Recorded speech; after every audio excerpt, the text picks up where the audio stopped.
What's going on, everybody? It is your boy Zamboni. I am an herbalist and astrologer, and it is time to talk about the astrology of the week ahead. Thank you, as always. Thank you so much for being here. Thank you for sending me a tip via Venmo, Cash App, PayPal. Really, that is so very, very helpful. That is the most helpful thing that you can possibly do in this moment where I'm dealing with housing insecurity and all the rest of it. I really super appreciate everybody who supports the whole enterprise. Also, if you don't have money for that, you can just stream my new song, Can't Help Myself. It's on Spotify, it's on Apple Music, it's wherever you like to listen to your music. It is in that place, and it would help me greatly if you would just put that song on, put it on a playlist or whatever. That's super helpful to me as well. Thank you so much for being here. Let's talk about the astrology of the week ahead. So this week we have a reactivation of the Aquarius versus Taurus dynamic, but from another angle. So we can recall that the major drama of the skies from 2021 to 2022 is Saturn in Aquarius versus Uranus in Taurus. They are in a square aspect to one another. A square is associated with conflict, with difficulty, with tension. A lot of times when I think about this kind of tension, square tension, I think about the kind of like tension of a bowstring, right? Where you like pull on the bowstring and then that has the potential energy to really launch something. But there's a great tension, and there's like all this pulling that has to take place here as well. Also, there's a little bit of danger if you like pull, or if you release that bowstring improperly, then you could really fuck up this other arm, right? Because that string can come back and fuck that up. So that's a little bit the idea of what's going on with a square aspect generally. We've got all year, we've got Saturn in Aquarius, who wants to talk about efficiency and management of systems and these kinds of things. We get big like technocratic vibes from Saturn in Aquarius. We can recall that Saturn in Aquarius, we're looking at the Saturn return to the internet right now and these kinds of things. So Saturn in Aquarius square to Uranus in Taurus. Uranus in Taurus wants to disrupt whatever Saturn is doing.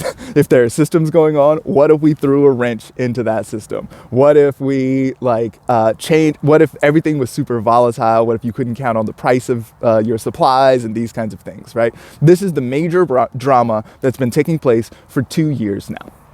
So we recently, just last week, Mars moved out of Aquarius and into Pisces. So for 6 weeks, Mars had been in Aquarius with Saturn. So Mars and Saturn together, that looks like gas and brakes. It looks like discomfort. You can look back for 6 weeks. I talked about that shit, and you can check it out on like the earlier forecast that I did. That Mars-Saturn is very urgent. It takes the Saturn thing, the Saturn drama, and we can remember that Saturn always like has some kind of challenge or difficulty to deliver, right? But add urgency to it, add a motivation to it. My favorite example is Mars being the tack in the chair. You sit down and then you feel that sting and it gets your ass up. Even if it's uncomfortable, it's very motivating to you, right? So this is that Mars on that Saturn, and they're kind of like feeling all the feelings, and so Saturn feels very motivated to do the Saturn thing, right? So last week, Mars moved out of Aquarius and into Pisces. This is very chilling for Mars. This is like not chilling like, oh, I'm so scared, but like just like cool it out, man. Like it doesn't need to be all that. Like breathe, you know what I mean? Put Mars into Pisces. This is a water sign, so we're looking at a cooler temperature. Then we're gonna put Venus and Jupiter in the same sign, as well as Neptune. This is very, this is definitely going to slow Mars's pace down. Maybe like have some ice cream, enjoy yourself a little bit, right? This is kind of how that Mars gets to feel for a little bit. So if we're looking at the Mars things in life or in your chart, you can look at what's the house that's ruled by, or that Aries is in, the house that Scorpio is in. For those kinds of areas, we're looking at things like kind of chilling out as a result of that. Now, this week, here I am halfway done with the video, and I haven't even talked about this week. This week, the sun is going to move from Aries into Taurus. And so this is what I mean by Saturn is going to get different difficulties from before. Before we had Saturn, Mars together, and it was Saturn having to deal with Mars right up, like Mars is up in my fucking face, right? Whereas now we're going to see planets. So the sun is going to move into Taurus. And as the sun moves into Taurus, then Mercury, who's already there in Taurus and moving super quick, is going to make a square to Saturn as well. So both of these planets, these personal planets, are now going to be in a square aspect to Saturn. This, to me, looks like difficulty in the areas of Sun and Mercury when it comes to, like, so when we think about Sun and Mercury, then we tend to think about like the self and the communication of self, like the way that one expresses oneself via motion and hand signals and as well as via words and prose and poetry and just all song, all of the ways that one can communicate ideas.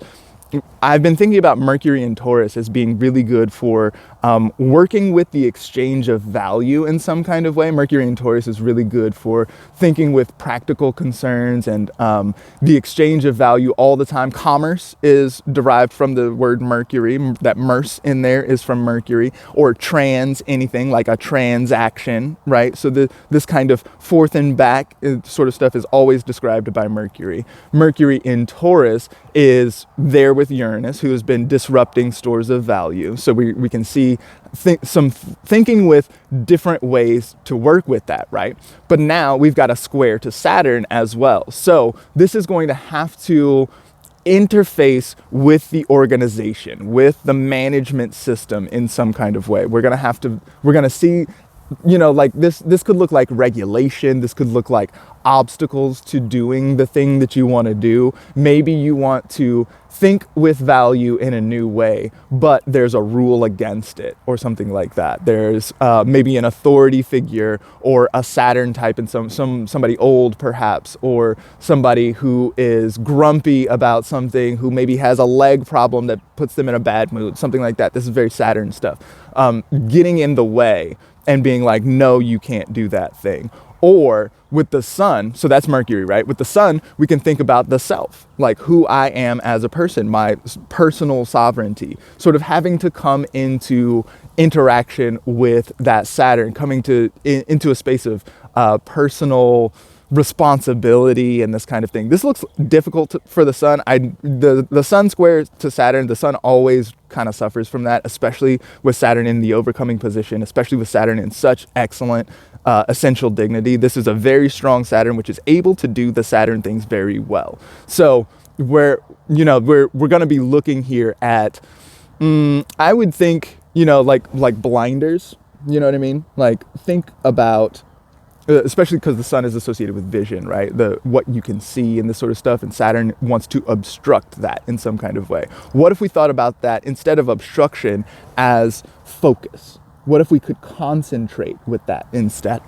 Now, there are going to be lots of sort of upsets and weird things going on here as well. We've got Mercury not only square to Saturn, but also directly on the North Node when that happens. So Saturn is at the bends right now. Saturn is square to the nodes, which gives an extra sense of volatility, of changeability, of shit being weird when it comes to that Saturn. I would think that this week, especially late in the week, we're going to see some things that are likely to resonate with the full moon in Scorpio that is on the way. So today is the full moon in Libra. Happy full moon, by the way. I didn't even really delineate this one, but like this full moon in Libra is like, it's pretty cute. It's trine to Saturn. There's like not a really big deal going on here. Just a full moon, just a regular full moon. Have a nice time, enjoy watching the moonrise at sunset, right?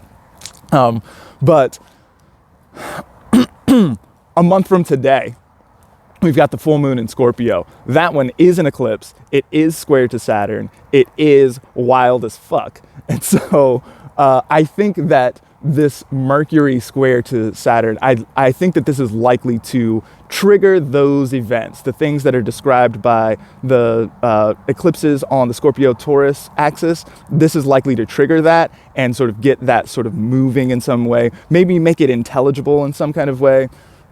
They're also just like, get ready. Mercury's here for jokes, telling jokes.